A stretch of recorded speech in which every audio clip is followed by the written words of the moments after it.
Hello everyone, हाय, कैसे हैं आप सब लोग दोस्तों। मेरा नाम है उर्वशी जोशी एंड ये है मेरा चैनल 333 हाई प्रीस्टेस। दोस्तों, आज का जो वीडियो है अवेकन कम्युनिटी के लिए वो डीएनए मेमोरी को लेके है, जेनेटिक मेमोरी को लेके है। कई सारी अच्छी चीज़ें हमें हमारी ब्लड लाइन जेनेटिक डीएनए से और अपने एंसेस्टर्स की जो उनकी बहुत अच्छी चीज़ें थी वो हमें भी, हमारे अंदर भी वैसे गुण रहते हैं। कई लोग बोलते हैं कि ये बिल्कुल अपने नाना जी जैसा हरकत कर रहा है, ये बिल्कुल अपनी दादी की जैसी है ना। या फिर कई सारी जो ख़राब चीज़ें हैं वो भी हम बोलते हैं कि ये तो जैसा इसका दादा था या जैसा इसका फादर था बिल्कुल वैसे ही हो रखा है ये।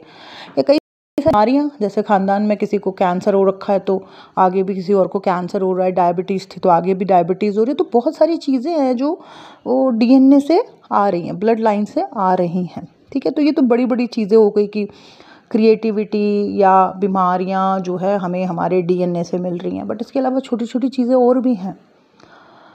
अब वो क्या है, रिसेंटली मैंने क्या एक्सप्लोर किया वो मैं आपके साथ शेयर करती हूँ। मेरी एक क्लाइंट है ऑस्ट्रेलिया से, उनकी मैं हीलिंग कर रही थी, सेकंड सेशन में उनका कर रही थी, सबकॉन्शियस माइंड हीलिंग सेशन।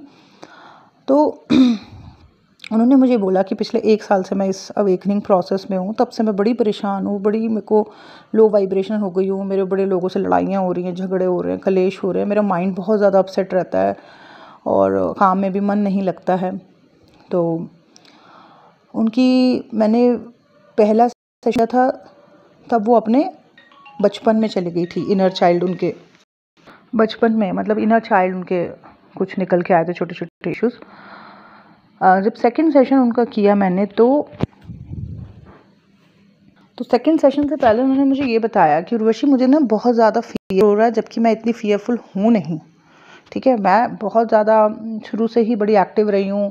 तो मैंने उनसे पूछा कि तुम्हें किस चीज़ को लेके फ़ियर हो रहा है। उन्होंने बोला मुझे हर चीज़ को लेके ही फ़ियर हो रहा है। तो उन्होंने मुझे बोला कि मैं हमेशा से गाड़ी चलाती हूँ, स्कूटी चलाती हूँ, मुझे कभी डर नहीं लगा। मैंने यहाँ ऑस्ट्रेलिया आके भी बहुत कार वार चलाई, मुझे कभी डर नहीं लगा। बट अचानक कुछ 4-5 महीने से मुझे बहुत ज़्यादा डर लग रहा है। मैं मतलब गाड़ी चलाने में मुझे बहुत घबराहट हो रही है।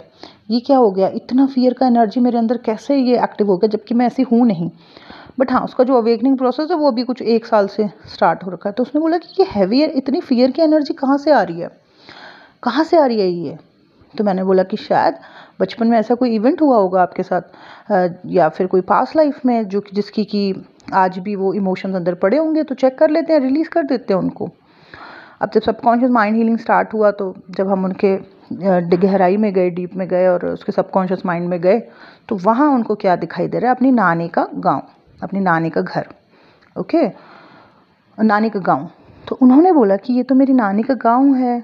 तो वहाँ पे मैंने उनको बोला कि बताओ मुझे यहाँ पे क्या चल रहा है, क्या दिख रहा है। तो उन्होंने बोला कि यहाँ पे तो आग लगी हुई है, बहुत ज़्यादा भगदड़ मची हुई है, लोग भाग रहे हैं, बहुत फियर का एक माहौल बना हुआ है यहाँ पे, बहुत ही बड़ा, बहुत ज़्यादा।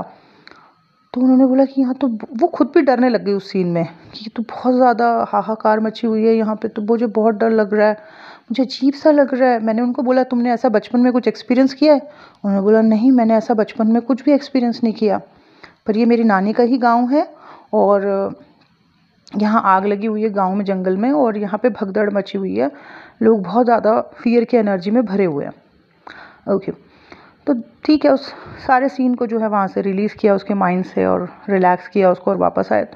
तो बाद में जब मैंने इस चीज़ को रिसर्च की कि क्या है, तो मुझे पता चला कि ये डीएनए मेमोरी है। मतलब इसकी जो ब्लड लाइन रही होगी, एंसेस्टर लाइन रही होगी ना, है ना, उसमें किसी ने ऐसे भयानक एक्सपीरियंस को, ऐसे भयानक इवेंट को एक्सपीरियंस किया है। इन्हीं के ख़ानदान में पीछे कोई रहा होगा जो कि शायद अब इस दुनिया में नहीं रहा होगा, या शायद हो, उसने, किसी ने ऐसा इवेंट एक्सपीरियंस किया है जहाँ पे ऐसे आग लगी होगी, भगड़ी होगी, तो वो इतना डर का एनर्जी जो है वो अंदर रह गया होगा और वो इनके डीएनए में ट्रांसफ़र हो रखा है, मेमोरी बन के इनके अंदर बैठा हुआ। तो जैसे इनकी अवेकनिंग हुई, वो एनर्जी जो इनकी जहाँ से भी आ रही है, पिछले जेनेटिक या एंसेस्टर लाइन से, वो इनके ऊपर हावी हो रही है।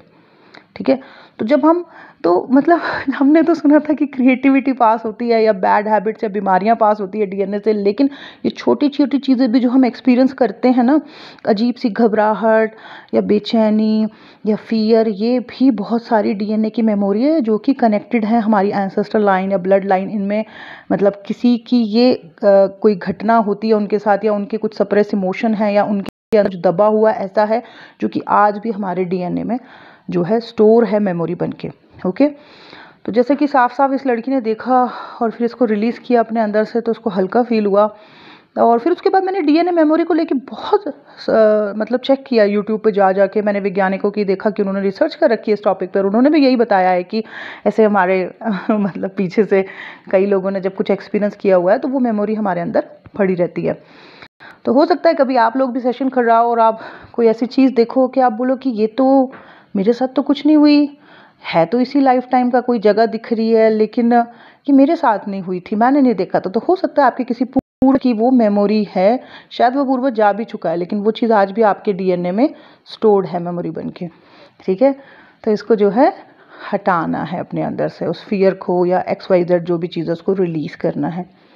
तो बस यही था मेरा आज का video. Thank you so much, bye bye, take care.